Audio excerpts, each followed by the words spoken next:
Well, school districts across the state are seeing rising costs and declining student enrollment. And now some districts are looking at closing campuses, citing not only population declines, but competition from charter schools. It's the focus of Brian Lopez's latest article in the Texas Tribune. He is joining us this afternoon. Brian, thanks so much for being here. Thanks for having me.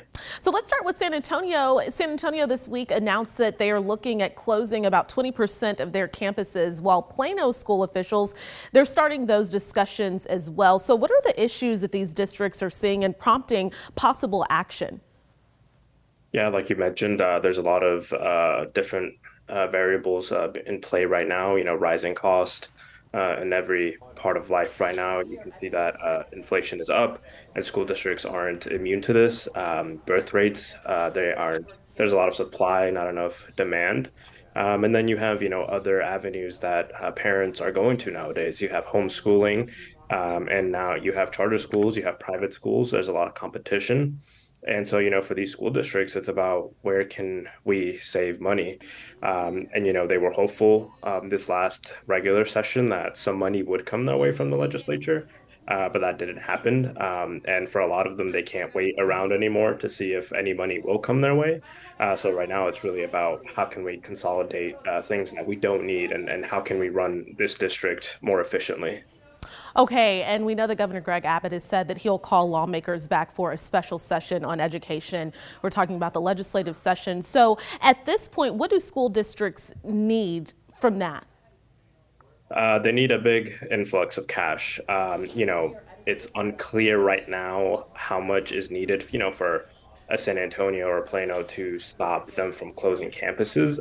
At the end of the day, what I'm being told is that maybe, it's not really about the money coming in from the legislature anymore. It's about, those other kinds of things that they need to do, right? If they're not getting the kids, then they might have to look to close campuses. And that's something that, the legislature can't really control.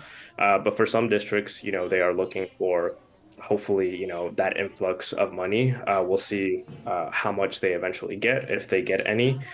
We know that, with the school choice debate and the vouchers debate being mixed into all this, that's another aspect of whether, what politicians and lawmakers kind of can come to the table and negotiate with. So it really remains to be seen. But the number one thing is cash. And then lastly, Texas schools get a certain amount, as we know, of money based on student attendance. But what do school districts believe is a more accurate metric? What do they believe that should be?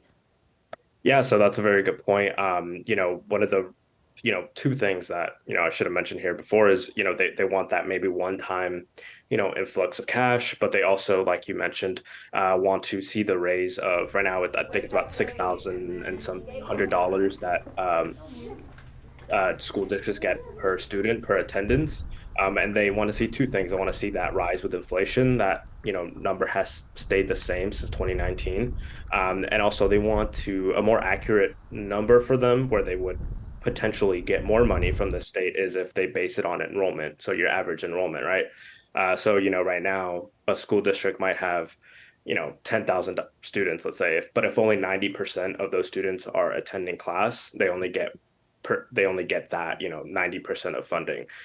So that's what school districts kind of are looking for too. Hopefully that they can go to lawmakers, say, change this, and this will help us out a lot. Okay, Brian Lopez from the Texas Tribune, thank you for taking time and being with us this afternoon. Thank you. Coming up.